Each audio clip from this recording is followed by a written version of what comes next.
नमस्कार, सांकेतिक भाषा के इस विशेष बुलेटिन में आप सभी का स्वागत।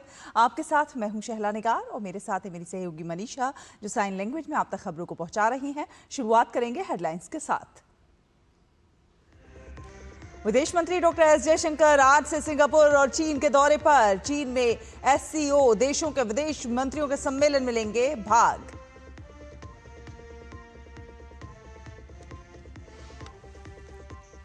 अमित शाह ने एलडीएफ यूडीएफ पर लगाए भ्रष्टाचार के आरोप।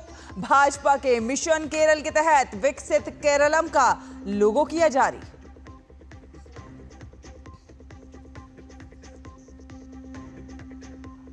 बिहार में मतदाता सूची के गहन पुनरीक्षण का काम जारी।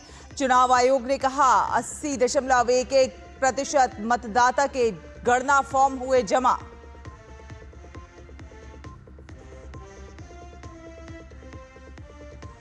डोनाल्ड ट्रंप की यूरोपीय संघ और मैक्सिको पर 30% टैरिफ लगाने की घोषणा 1 अगस्त से होगा लागू।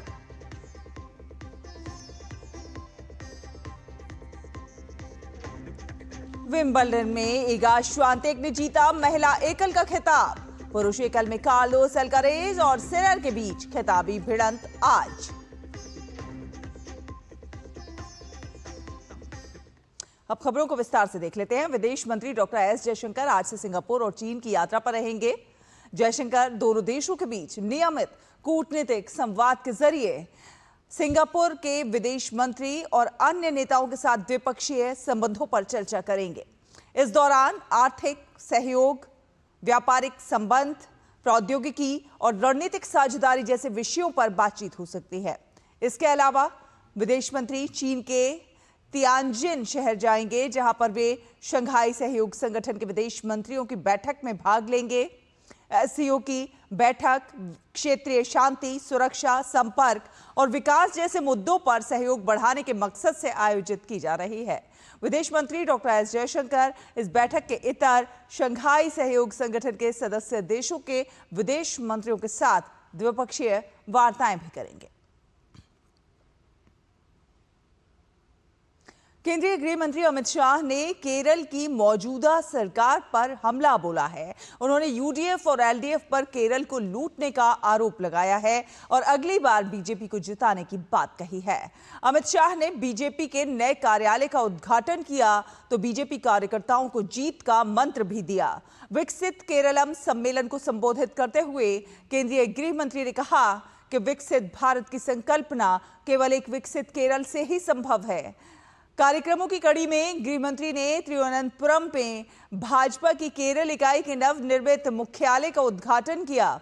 अमित शाह ने कार्यालय भवन के सामने एक पौधा भी लगाया और नए कार्यालय के केंद्रीय कक्ष में भाजपा के पूर्व प्रदेश अध्यक्ष स्वर्गीय केजी मरार की प्रतिमा का अनावरण भी किया। यह अत्याधुनिक कार्यालय 7 मंजिला और 60,000 वर्ग फुट में फैला हुआ है। बिहार में निर्वाचन आयोग द्वारा चलाया जा रहा विशेष गहन पुनरीक्षण अभियान ऐतिहासिक सफलता की ओर आगे बढ़ रहा है। आयोग के अनुसार 12 जुलाई की शाम 6 बजे तक कुल 6,32,59,497 यानी कि 80.11% गणना प्रपत्र एकत्रित किए जा चुके हैं। ये दर्शाता है कि हर 5 में से 4 मतदाता पहले ही अपने फॉर्म जमा करा चुके हैं। आगामी विधानसभा चुनावों को लेकर भारतीय जनता पार्टी ने संगठन स्तर पर अपनी तैयारियां तेज कर दी हैं और इसी क्रम में आज राजगीर में भाजपा की एक अहम संगठनात्मक बैठक आयोजित की जाएगी, जो कि चुनावी रणनीति और संगठन के सशक्तिकरण के लिहाज से बेहद महत्वपूर्ण मानी जा रही है। बिहार में विधानसभा चुनाव 2025 को लेकर पटना में नेता प्रतिपक्ष तेजस्वी यादव के घर कल महागठबंधन की बैठक हुई। लगभग 6 घंटे तक चली इस बैठक में सीट शेयरिंग समेत कई मुद्दों पर चर्चा की गई। बैठक में सभी घटक दल राजद, कांग्रेस, सीपीआई, सीपीएम, माले और वीआईपी के नेता भी मौजूद रहे। बात करें मौसम की तो मौसम विभाग ने राजस्थान, उत्तर प्रदेश समेत 5 राज्यों में अगले 5 दिन भारी बारिश का ऑरेंज अलर्ट जारी किया है। पश्चिम विक्षोभ के प्रभाव से पश्चिमी हिमालयी राज्यों जम्मू कश्मीर, हिमाचल प्रदेश और उत्तराखंड में सोमवार से मौसम में फिर बदलाव आएगा। जम्मू संभाग के 5 जिलों में बादल फटने और भूस्खलन को लेकर अलर्ट जारी किया गया है।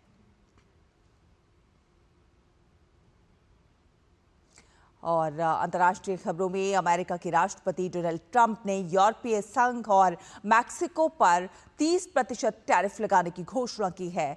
ट्रंप ने अपने सोशल मीडिया खाते पर पोस्ट किए गए पत्रों में अमेरिका के 2 सबसे बड़े व्यापारिक साझेदारों पर टैरिफ लगाने की घोषणा की।